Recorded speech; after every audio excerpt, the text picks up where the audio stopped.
So hello friends, मैं शिवम और आप देख रहे हैं अपना यूट्यूब चैनल राइट क्लासेस 2.0। तो आज के हम इस वीडियो में बात करने वाले हैं यूपी बोर्ड क्लास 10th यानी यूपी बोर्ड कक्षा 10 के विद्यार्थियों के लिए क्या गणित गणित में अध्याय 1। जैसा कि हम इसके बारे में लेक्चर 8 तक एकदम डिटेल से डील कर चुके हैं। आज हम लोग का लेक्चर नंबर 9 होने वाला है। आज का टॉपिक बहुत मजेदार होने वाला है, यानी आज क्वेश्चन होगा। और ये जो लेक्चर 8 करा चुके हैं, लेक्चर नंबर 8 का लिंक हम इस वीडियो के डिस्क्रिप्शन बॉक्स में दिला देंगे। आप वहां से जाकर तुरंत देख लीजिएगा। और ये कक्षा 10 क्लास 10th के विद्यार्थियों के लिए चलाया गया है। ठीक, क्लास 10th के विद्यार्थियों के लिए। अब देखो, ये क्लास 10th के विद्यार्थियों के लिए चलाया गया है। ठीक, और ये मैथ है। ये तो सभी लोग जानते हैं, इंग्लिश इसका नाम मैथ। ठीक, मैथ है। अब देखो, ये लेक्चर नंबर 9 होने वाला है। अब हम देखेंगे कि आज का टॉपिक हम लोग का क्या होने वाला है, यानी कि आज का लक्ष्य क्या क्या होने वाला है। आज का लक्ष्य, आज का लक्ष्य। ठीक, टुडेज टारगेट। ठीक, टुडेज टारगेट। पहला हम लोग का क्या होगा, इसमें रिकॉल नाम का कोई चीज नहीं होगा, पहले बता दें। ये हम लोग का एक्सरसाइज चल रहा है, यानी कि प्रश्नावली। प्रश्नावली, ठीक, इसमें हम लोग का प्रश्नावली चलेगा। ठीक, एक्सरसाइज चलेगी, हम लोग की प्रश्नावली चलेगी। ठीक, केवल प्रश्नावली चलेगी। अब प्रश्नावली हम लोग का 1.1 चलेगा। प्रश्नावली क्या चलेगा, 1.1।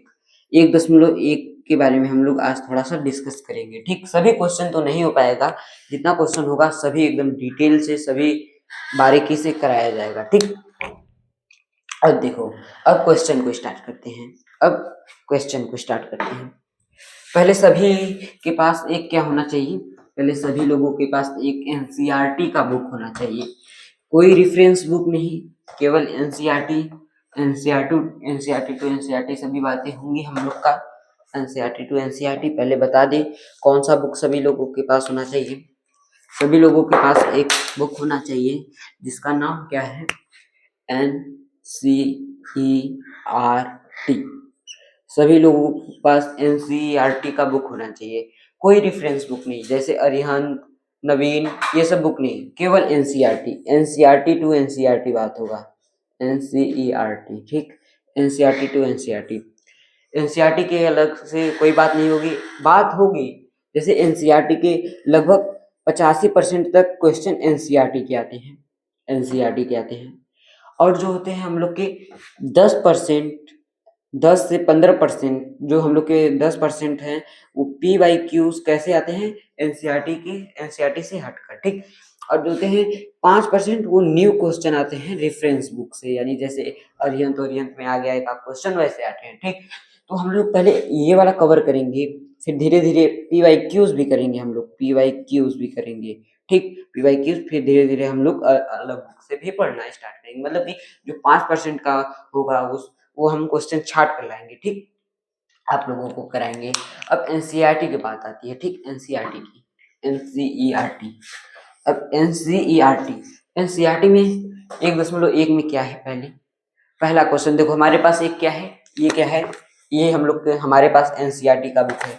कोई रेफरेंस बुक नहीं है, केवल एनसीईआरटी। आप लोग को एकदम पास से पहले दिखा दें एनसीईआरटी का बुक कैसा है। देखो, कोई रेफरेंस बुक नहीं है, केवल एनसीईआरटी है। दिख रहा है एनसीईआरटी, एनसीईआरटी तो दिख रहा है ना, एनसीईआरटी है केवल, कोई रेफरेंस बुक है नहीं है ना, केवल एनसीईआरटी है बस हमारे पास। अब देखो, अब हम बात करने वाले हैं कौन सा, प्रश्नावली 1.1 के बारे में। प्रश्नावली 1.1 के बारे में, प्रश्नावली 1.1 के बारे में। ठीक, एक्सरसाइज 1.1 के बारे में। अब इसमें क्या है, पहला देखो क्वेश्चन क्या कह रहा है, सभी लोग अपने एनसीईआरटी बुक को देखेंगे। निम्नलिखित संख्याओं को अभाज्य गुणनखंड के गुणनफल के रूप में लिखिए। देखो, अब अभाज्य गुणनखंड के गुणनफल के रूप में, यानी कोई संख्या है उसको हमको किस में कन्वर्ट करना है, अभाज्य। यानी हम यहाँ पर क्वेश्चन लिख दे रहे हैं, क्या है क्वेश्चन, क्वेश्चन तो पढ़ लिए, क्या है किस में कन्वर्ट करना है, बस ये लिख दे रहे हैं। क्या लिख रहे हैं, अभाज्य गुणनखंड, अभाज्य गुणनखंड के गुणनफल के रूप में, अभाज्य गुणनखंड के गुणनफल के रूप में, ठीक, गुणनफल के रूप में, ये देखना है हमको, ये क्वेश्चन है, ठीक। हम पूरा क्वेश्चन नहीं लिख रहे हैं, एससीईआरटी का बुक सबके पास होगा, अगर जिसके पास नहीं है वो यहाँ से समझेगा। अभाज्य गुणनखंड के गुणनफल के रूप में हमको व्यक्त करना है। पहला क्वेश्चन क्या है, अब क्वेश्चन बात करेंगे हम लोग। पहला क्वेश्चन क्या है देखेंगे हम लोग। पहला क्वेश्चन हम लोग का जो है 140, ये जहां तक हमको उम्मीद है कि ये हमारा किसमें आया है, 2024 के पेपर में आया है। ये याद है हमको, 2024 के पेपर में आया हुआ क्वेश्चन है। 140 जो है ये 2024 के क्वेश्चन पेपर में आया हुआ है, ठीक। ये बहुत इंपॉर्टेंट है, 2024 के क्वेश्चन पेपर में आया हुआ है। अब देखो जो 140 है, अब 140 इसको पहले हमको किस में कन्वर्ट करना है, अभाज्य गुणनखंड के गुणनफल के रूप में, ठीक। अब हम इसका पहले क्या करेंगे, एक ऐसा 140 का एक सीढ़ी वाला हम बनाएंगे, ये वाला, ठीक, जो बना रहे हैं अभाज्य गुणनखंड करेंगे। अब देखो ये 2 से विभाजित होगा, ठीक। अब देखो इसको अट्रैक्ट और करने के लिए हम यहाँ पर पहले लिखेंगे, ऐसे अट्रैक्ट करने के लिए हम लिखेंगे यहाँ पर 140 का अभाज्य गुणनखंड, अभाज्य गुणनखंड, ठीक, अभाज्य गुणनखंड। अब इसका हम अभाज्य गुणनखंड करेंगे 140 का, ठीक। 140 का अब हम अभाज्य गुणनखंड करेंगे ऐसे, 140 यहाँ पर लिख देंगे। अब ये देखो 2 से विभाजित होगा 140, हाँ 2 से विभाजित होगा, क्योंकि लास्ट में क्या है, 0 है, लास्ट में क्या है, 0 है। 2 से काटेंगे तो कितनी बार में जाएगा, 2 7 14, फिर 2 0 बार में चला गया, ठीक। अब ये लास्ट में 0 है तो 2 से फिर कटेगा, 2 से काटेंगे तो कितनी बार में जाए, 2 3 6, फिर यहाँ पर 2 5 10, 35 बार में। अब हम यहाँ पर 2 से नहीं देखेंगे क्योंकि लास्ट में 5 आ गया। अब हम यहाँ पर 3 देखेंगे, फिर 3 के आगे 5 बढ़ेंगे, 5 3 8, सम ऑफ डिजिट यानी अंकों का योग कितना होगा, हो रहा है हमारे पास 8 हो रहा है, जो कि वो 3 से विभाजित नहीं होगा। 3 से विभाजित नहीं होगा तो हम डायरेक्ट कर देंगे कि वो हम ये संख्या जो होगा 3 से विभाजित नहीं होगा, ठीक। तो हम इसको डायरेक्ट कहेंगे ये 5 से विभाजित होगा। जिसके लास्ट में 5 होता है वो 5 से विभाजित होता ही होता है, और या फिर 0 होता है। तो देखो 5 से विभाजित होने के लिए यहाँ पर क्या होना चाहिए, लास्ट में 5 या फिर 0। 2 से विभाजित होने के लिए क्या होना चाहिए, 2 होना चाहिए, 4 होना चाहिए, 6 होना चाहिए, 8 होना चाहिए, 0 होना चाहिए। 3 से विभाजित होने के लिए अंकों का योग होना चाहिए, कितना, अंकों का योग कितना होना चाहिए, 3 से विभाजित होना चाहिए, ठीक।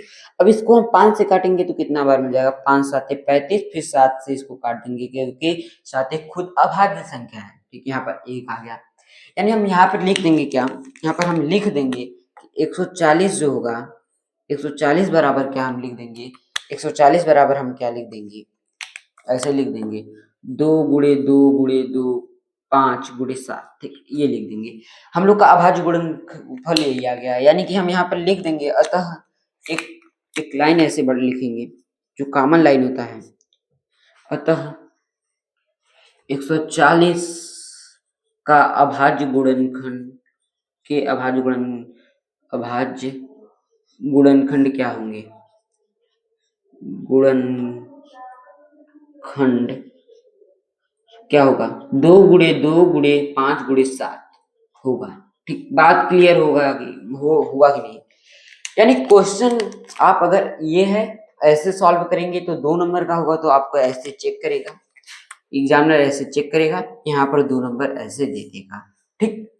ये देखो 2024 का पूछा हुआ क्वेश्चन है, रिपीट हो सकता है 2027 में, आने का पूरा चांस है 2027 में, 2027 में आने का पूरा चांस है, आ सकता है। अगर इसमें नहीं आया तो ऑप्शन में क्या क्वेश्चन बन सकता है, अब ऑप्शन में देखो क्या क्वेश्चन बन सकता है, ऑप्शन में ये क्वेश्चन बन सकता है, ऑप्शन में ये क्वेश्चन बन सकता है कि 140 जो है इसका हमको घातों का योग बताओ, इसका हमको क्या बताओ, घातों का योग। अब चलो घातों का योग बताओ, घातों का योग हम पढ़े थे कॉन्सेप्ट में, क्या देखो हम इसको क्या लिख देंगे, 2 के पावर 2 लिख देंगे यहाँ पर, और गुणे 5 गुणे 7 लिख देंगे, कोई दिक्कत नहीं। यहाँ पर देखो 2 एक 3, यहाँ पर एक 4, घातों का योग कितना हो गया, 4, ये भी पूछा जा सकता है, ठीक। या फिर ऐसे गुणनफल ऑप्शन में भी दे सकता है, किसका गुणनफल है, ऐसे दे सकता है। ठीक, समझ में आया 140 का क्या क्या क्वेश्चन बन सकता है यहाँ से और कैसे हो सकता है और 2027 में पूछा जा सकता है कि नहीं। ठीक, ये बातें क्लियर। ऐसे हम लोग को करना है एग्जाम में, अगर आ गया तो एकदम अच्छे से एग्जामिनर चेक करेगा, फिर 2 नंबर देकर आगे निकल जाएगा। ठीक, अब देखो अगला क्वेश्चन करते हैं हम लोग, अगला क्वेश्चन सॉल्व करते हैं। अगला क्वेश्चन को हम लोग टच करेंगे, धीरे धीरे सभी क्वेश्चन को टच करेंगे। ठीक, एनसीईआरटी का अगला क्वेश्चन क्या है, सभी के बुक में मैच कर रहा है कि नहीं, उन्हीं के बुक में मैच नहीं कर रहा होगा जो रेफरेंस बुक लिए होंगे, जैसे एनसीईआरटी को छोड़कर जैसे अरिहंत, बालाजी, ये सब का बुक लिए होंगे, राजीव, उनमें मैच नहीं कर रहा होगा। लेकिन घबराने की कोई दिक्कत नहीं, हम यहाँ पर सभी क्वेश्चन आपको कराएंगे। ठीक, सभी क्वेश्चन कराएंगे। अब देखो दूसरा क्वेश्चन इसमें क्या कहा है एनसीईआरटी में, दूसरा क्वेश्चन कह रहा है कि 156,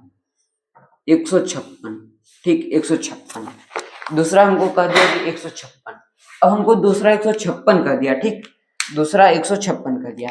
ये जो है 2025 और 2023 दोनों सत्र में पूछा गया है, ये 2025 और 2023 दोनों सत्र में पूछा गया है और बहुत इंपॉर्टेंट है ये, बहुत इंपॉर्टेंट और 2026 में आया भी हुआ था, 2026 में भी आया था। ठीक, ये बहुत ज्यादा इंपॉर्टेंट है। अब कैसे इंपॉर्टेंट है तो अब इसको सॉल्व कैसे करेंगे, अब देखते हैं यहाँ पर इसको सॉल्व कैसे करेंगे।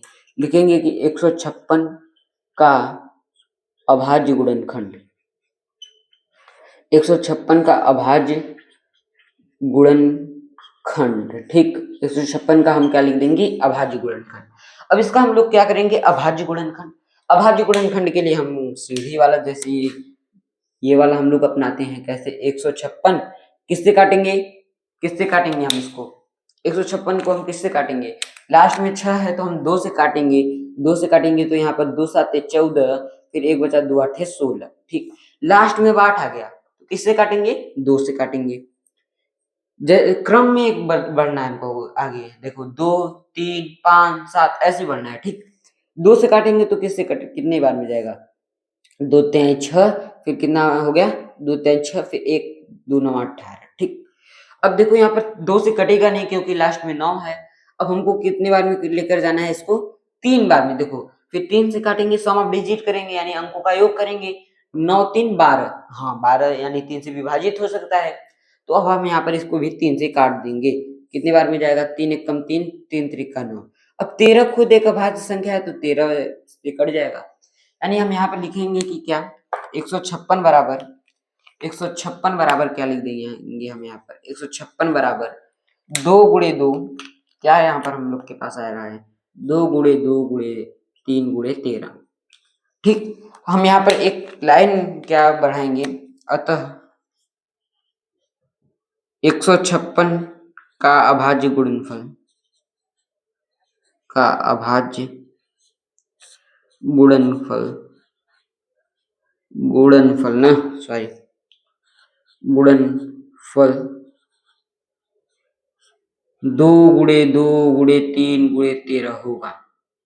ठीक, यही होगा कि नहीं, बात समझ में आया, क्या यहाँ पर बताया गया आपको, ये समझ में आई बातें कि पहले 156 का हम लोग अभाज्य गुणनखंड करेंगे, ऐसे आ गया अभाज्य गुणनखंड, फिर हमको देखो क्या करना है, ऐसे लिख देना है 156। अब देखो अतः हम यहाँ पर 156 का अभाज्य गुणनफल इतना होगा। अब देखो ऑप्शन में ये बहुत बार पूछा जा चुका है, कैसे क्वेश्चन ऑप्शन में कैसे पूछा गया है, ऑप्शन में पूछा गया है कि 156 का जो है घातों का योग बताओ, अभाज्य गुणनखंड के घातों का योग, ऐसे पूछा गया है, अभाज्य गुणनखंड के घातों का योग, अभाज्य गुणनखंड के घातों का योग। ठीक, घातों का योग, ऐसे क्वेश्चन पूछा गया है, ऐसे क्वेश्चन पूछा गया है 156 के अभाज्य गुणनखंड के घातों का योग बताओ। अब देखो हमको घातों का योग करना है, हम यहाँ पर क्या लिख देंगे, 2 के पावर 2 गुणे 3 एक बार है, 13 एक बार, यानी 2 1 3 1 4। ठीक, यानी कि यहाँ पर हम लोग क्या लिख देंगे, घातों का योग क्या हो जाएगा हमारे पास, घातों का योग हमारे पास क्या हो जाएगा, 4 हो जाएगा। ठीक, ये क्वेश्चन बहुत बार पूछा गया है, बहुत बार, ठीक, बहुत बहुत बहुत बार, ठीक। ये क्वेश्चन बहुत, यानी कि इसके आगे जितना स्टार लगाओ उतना कम पड़ जाएगा, ऐसे ऐसे स्टार आप लगाते चले जाओ, ठीक। अब यहाँ तक बातें क्लियर। 156 का भी हो गया, समझ में आया। यानी इसका पहले हम लोग अभाज्य गुणनखंड करेंगे, फिर अभाज्य गुणनखंड करने के बाद इतना आ गया, फिर हम लोग अभाज्य गुणनफल के रूप में कन्वर्ट कर दिए, फिर यहाँ पर हम घातों का योग भी बता दिए, ठीक। अब देखो यहाँ पर अगला क्वेश्चन हमारे पास क्या आता है, 3825। ये 3825 किसी साल पूछा नहीं गया है। ये जो दोनों इंपॉर्टेंट था उसमें हम लोग बहुत समय लिए। 3825 जो है, 3825 जो है, 3825 को किसी सत्र पूछा नहीं गया है। 3825, 3825, ठीक, ये किसी सत्र पूछा नहीं गया है। हम लोग अब आओ इसको सॉल्व करते हैं। पहले हम लोग इसका क्या करेंगे, अभाज्य 3825 का हमको क्या करना है, अभाज्य गुणनखंड, ठीक, अभाज्य गुणनखंड करना है। अब इसका हम लोग क्या करेंगे, अभाज्य गुणनखंड ऐसे कर देंगे। अभाज्य गुणनखंड 3825 का हम लोग करेंगे तो क्या होगा, 3825 का हम लोग अभाज्य गुणनखंड करेंगे तो ऐसे क्या हो जाएगा, 3825, ठीक। अब हमको देखो, 2 से तो कटेगा नहीं 3825, क्योंकि लास्ट में 5 हो गया। अब हमको चेक करने के लिए 3 से भी, देखो कैसे चेक करेंगे, 5 2 7, 7 8 15, 15 3 18। हाँ, 2 से कट जाएगा। कैसे, देखो 8 3 11, 11 2 13, 5 18। 18 जो है 3 से विभाजित होता है, इसलिए ये भी जो होगा 3 से विभाजित हो जाएगा। 3 से विभाजित करेंगे तो क्या आ जाएगा, 3 एक कम 3, फिर यहाँ पर 3 दूना के 6, कितना बचा 2, 3 7 21। फिर यहाँ पर देखो 2 से विभाजित नहीं हो रहा है, देखो क्यों नहीं हो रहा है, यहाँ पर क्यों नहीं हो रहा है, 3 दूना के 6, यहाँ पर 2, देखो 2 से विभाजित 3 से विभाजित नहीं हो रहा है। कहाँ पर एरर था, 8 3 11, 11 11 2 13, 5 18, ठीक। इसको तो 3 से विभाजित हो जाना चाहिए, क्यों नहीं हो रहा है, 3 एक कम 3, 3 दूना के 6, बचा कितना 2, 3 7 21, हो तो रहा है। फिर यहाँ पर 3 5 15, हो तो गया, ठीक। अब हम इसको चेक करेंगे कि ये 3 से विभाजित है कि नहीं। 2 1 3, 7 3 10, 5 15, हाँ 3 से विभाजित है। 3 से काटेंगे तो कितनी बार मिल गया, 3 चौक के 12, फिर यहाँ पर देखेंगे कि 3 दूना के 6, 1 बचा, 3 5 15। अब हम इसको चेक करेंगे कि ये हम लोग का 3 से विभाजित है कि नहीं। 4 2 6 5 11, 11 3 से विभाजित होता है, नहीं होता है, तो हम कहेंगे कि ये 3 से नहीं होगा, तो डायरेक्ट हम 5 से काटेंगे। 5 से काटेंगे तो कितनी बार में गया, 8 पंजे 40, फिर यहाँ पर 2 पचाह 25, 85 आ गया। अब हम इसको फिर 5 से काटेंगे, क्योंकि लास्ट में 5 है। अब 5 से काटेंगे तो कितनी बार में जाएगा, 5 एक कम 5, फिर यहाँ पर 3, 5 7 35। अब 17 हमारे पास अभाज्य संख्या आ गया, तो हम 17 को डायरेक्ट 17 से काट देंगे, हमारे पास 1 आ जाएगा। 1 आ जाएगा कि नहीं। अब हम यहाँ पर लिखेंगे कि क्या लिखेंगे, हम यहाँ पर 3825 इज इक्वल टू क्या हो जाएगा हमारे पास, 3825 किसके बराबर हो जाएगा, 3 गुणे 3 गुणे 5 गुणे 5 गुणे 17, ठीक। अब हम यहाँ पर क्या लिख देंगे एक लाइन में, अतः 3825 का अभाज्य गुणनखंड का अभाज्य गुणनफल का गुणनफल क्या होगा, 3 गुणे 3 गुणे 5 गुणे 5 गुणे 7 होगा। अब देखो हम यहाँ पर इसको कैसे लिख सकते हैं, अब यहाँ पर देखो हम इसको कैसे लिख सकते हैं, 3 का होल स्क्वायर लिख सकते हैं, इंटू 5 का स्क्वायर लिख सकते हैं। यहाँ पर 2 बार है क्योंकि 5, और यहाँ पर 3 भी 2 बार है, और 7 एक बार लिख सकते हैं, ठीक। अब यहाँ पर ऑप्शन में कैसे बन सकता है, ये भी देख लो, इसमें बन सकता है, ठीक, बना नहीं है, बन सकता है कैसे, कि यहाँ पर घातों का योग बताओ, अभाज्य गुणनखंड के घातों का योग, अभाज्य गुणनखंड के घातों का योग, गुणनखंड के घातों का है, अभाज्य गुणनखंड के घातों का योग, ठीक, घातों का योग बताओ, का योग। अब देखो क्या आ रहा है हमारे पास, घातों का योग क्या आ रहा है, 2 यहाँ से 2 यहाँ 4, 1 यहाँ से 5, 5 हमारे पास क्या आ गया, अभाज्य गुणनखंड के घातों का योग आ गया। पहले हम लोग इसका अभाज्य गुणनखंड किए, इतना आया, इतना आ गया, फिर हमें इसको ऐसे लिख दिए, यहाँ पर घातों का योग 5 आ गया। ठीक, अब हमारे पास जो है एनसीईआरटी का एक और क्वेश्चन चौथा है, फिर पांचवा आपको देंगे होमवर्क। अगर मतलब नहीं आएगा तो फिर हम नेक्स्ट लेक्चर में कराएंगे, लेकिन कराएंगे ठीक, सभी लोग कर आएंगे जरूर। बहुत इजी है, बहुत इजी है, एकदम इजी है। ठीक, एकदम इजी है, एकदम इजी। 2 क्वेश्चन दे रहे हैं, कौन कौन सा कराएंगे, इतना फिक्स है, कराएंगे। 5 क्या है, 5005, एक ये क्वेश्चन है, और एक क्वेश्चन हमारे पास क्या है, एक और हमारे पास क्वेश्चन है 5वां क्या है, हमारे पास एक क्वेश्चन है 7429। ये दोनों क्वेश्चन आपको होमवर्क दे रहे हैं, आप कर आएंगे। ठीक, आप कर आएंगे, हम अगले लेक्चर में जरूर बताएंगे। ठीक, आपको हम बताएंगे अगले लेक्चर में जरूर। ठीक, अब देखो नेक्स्ट टाइप का क्वेश्चन बता दे रहे हैं, एक और एक उसमें का भी 2 बता दे रहे हैं, एक उसमें का भी कर आना। ठीक, फिर आगे अगले वाले देखो, इसमें पहला का जो है ये दोनों कराएंगे अगले लेक्चर में, फिर इसमें जो दूसरा का बचेगा उसका कराएंगे, फिर तीसरा का जो बचेगा वो सब कराएंगे। ठीक, दूसरा वाला देखते हैं क्या है हमारे पास, दूसरा क्वेश्चन में क्या कह रहा है, दूसरा क्वेश्चन क्या कह रहा है हमारे पास, दूसरा क्वेश्चन कह रहा है कि पूर्णांकों के निम्नलिखित युग्मों के एचसीएफ और एलसीएम ज्ञात कीजिए तथा इनकी जांच कीजिए, 2 संख्याओं का गुणनफल और बराबर एचसीएफ गुणे एलसीएम। यानी यहाँ पर क्या कह रहा है, यहाँ पर क्वेश्चन ये कह रहा है, क्वेश्चन कह रहा है कि एचसीएफ एंड और एलसीएम ज्ञात करो, और क्या करना है, कह रहा है कि 2 संख्याओं का गुणनफल, इसको हमको चेक करना है, 2 संख्याओं का गुणनफल, संख्याओं का गुणनफल, 2 संख्याओं का गुणनफल बराबर एचसीएफ इंटू एलसीएम। ठीक, ये भी हमको चेक करना है।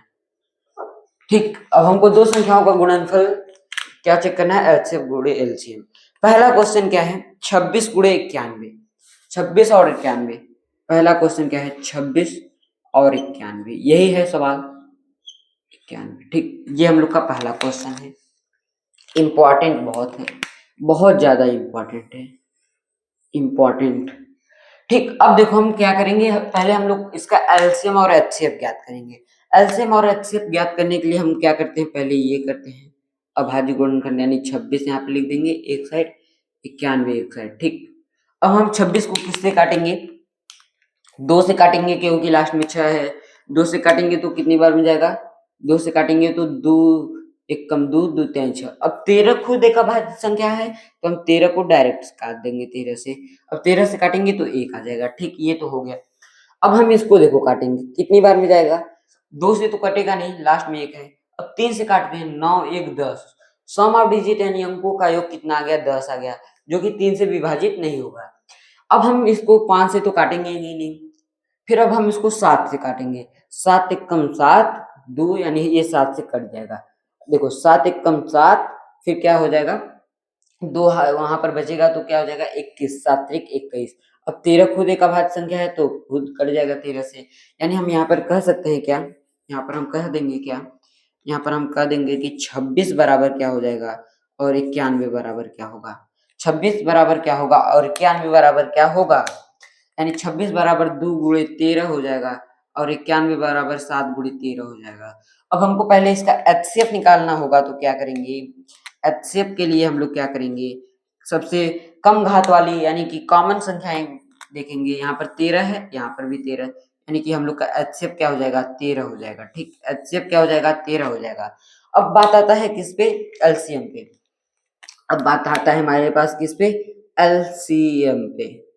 ठीक, एलसीएम हम लोग का क्या होगा, एलसीएम क्या होगा, जो कॉमन है हम उसको एक बार लिखेंगे, यानी 13 कॉमन है उसको हम लोग एक बार लिखें, 2 को एक बार फिर लिखेंगे, 7 को एक बार फिर, यानी अब देखो 13 साते 91 गुणे 2, 91 गुणे 2 लिखेंगे तो कितना हो जाएगा, 2 एक कम 2, 9 दूना 18।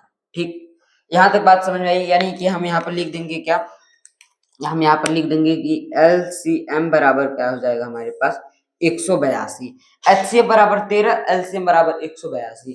अब यहाँ पर लिखेंगे क्या, इसको चेक करने के लिए पहले हम यहाँ पर लिखेंगे कि HCF व LCM का गुणनफल, ऐसे लिखेंगे और अट्रैक्ट हो जाएगा गुणनफल। ठीक, ऐसे लिखेंगे।